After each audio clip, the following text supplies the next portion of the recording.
Hello boys and girls, welcome to my channel. I'm ForClassic and welcome to BenchART. So for today what I do have in it is Call of the Sea.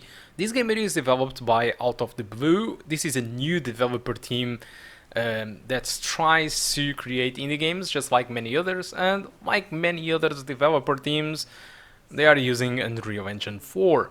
So yeah, this is a story driven game, so if you are looking to a shooting game, no, you can leave the video because this is not about it. So let's take a look on the settings to start with. So I'm playing the game at 1080p high settings.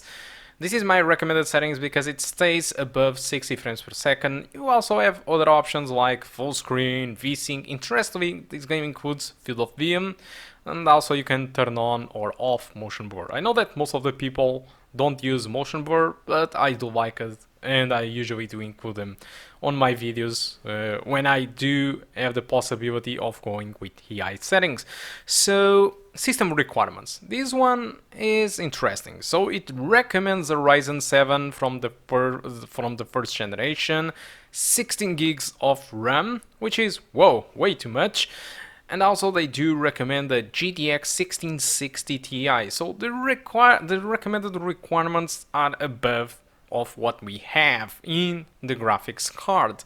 But like the usual, I decided to test the game with multiple different settings, so let's start with 1080p.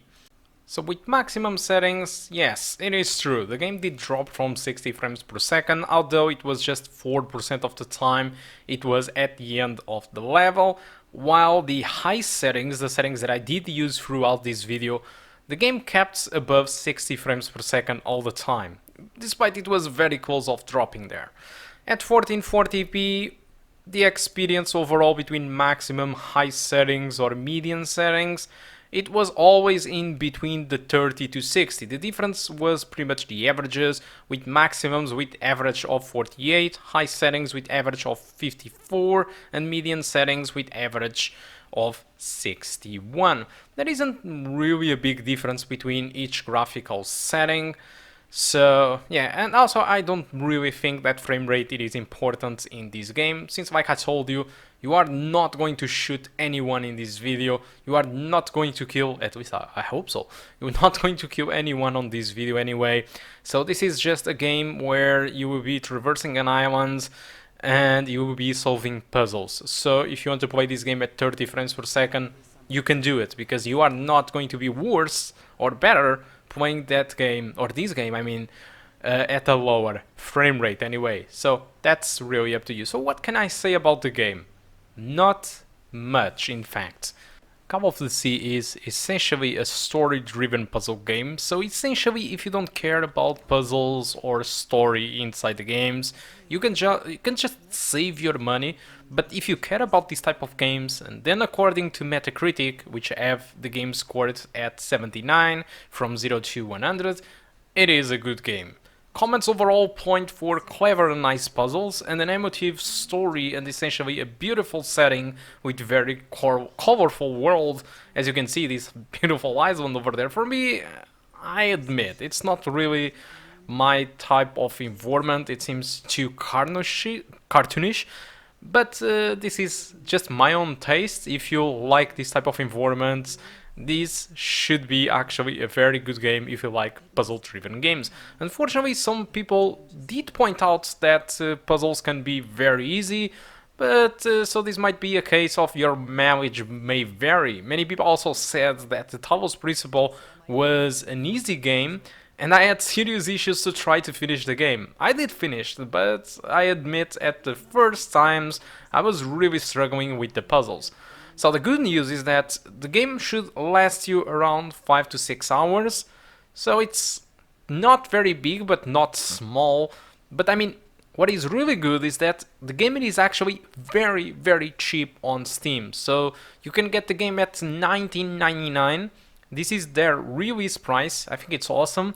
But even a better news it is that if you want to buy the game now, you can go to Greenman Gaming, there is a link on the description of the video, and you can get a discount of 15%. So essentially you will be buying the game for $16.99. It's a €3 discount, I know it's not much, but if you really care about this type of games, this is super cheap and worth the money if you really care about this. I think there's nothing more to say about the game. It's like I did told, it's essentially a puzzle-driven game. The story is your character. It is looking for her husband in these highlands, and that's essentially that. And you need to go and you need to go progressing through the island to inside the island, solving puzzles in the process, and that's essentially that. So I think that's all I can tell. Hope you keep enjoying the rest of the video, and I do hope to see you soon. Goodbye.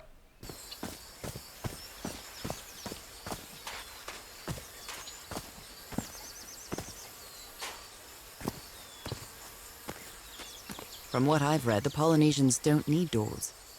So why build such a big one?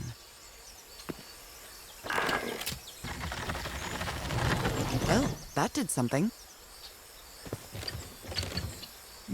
Something's missing here.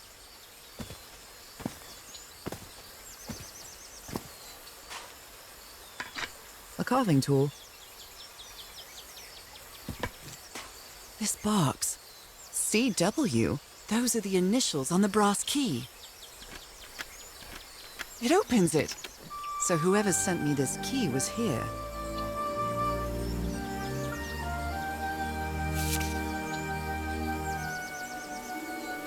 This is starting to look like a scavenger hunt.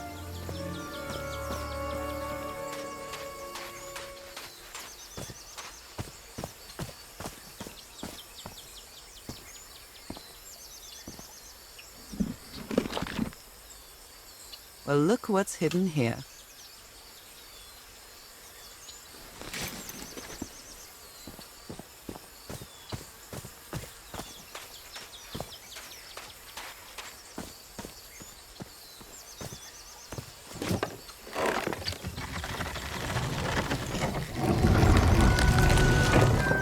It works.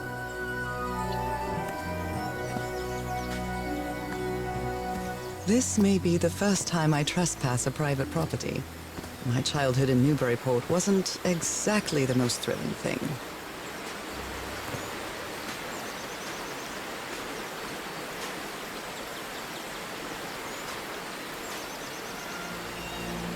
Is that Harry? Harry, you were here! You were here and I found you, damn it. Where are you now? Where is everybody? Where did you and all your crew go? Lady Shannon? That name sounds familiar. I'd better check my journal.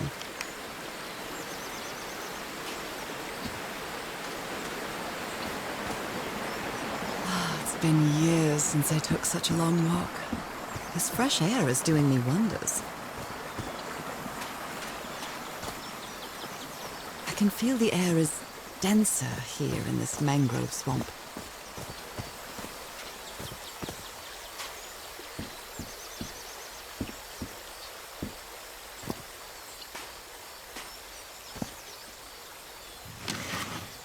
Rays of sunlight shining through. Another symbol.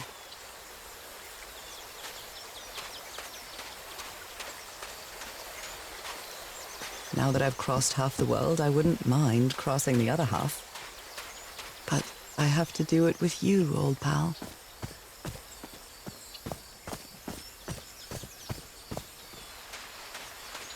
Oh my, this is so beautiful. What were these birds called?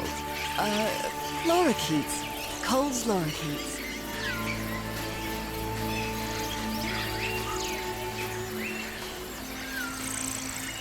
There are lorikeet feathers scattered around this unu. I'll draw the symbol in my journal.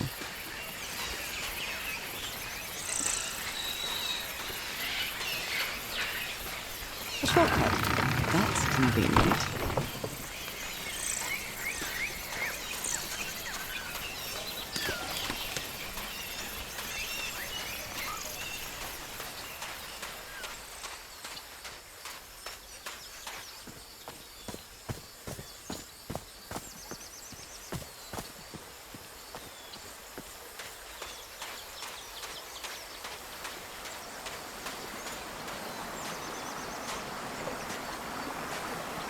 This sort of pond is a Polynesian fishing technique. There's another symbol inside it.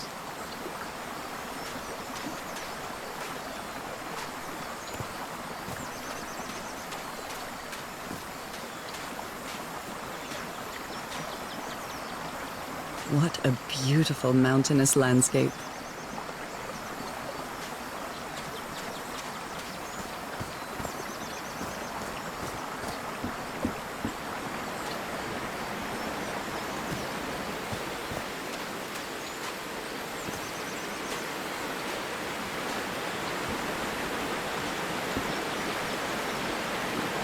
This reminds me of those slot machines that Harry and I saw at the Atlantic City Pier, but a Polynesian version.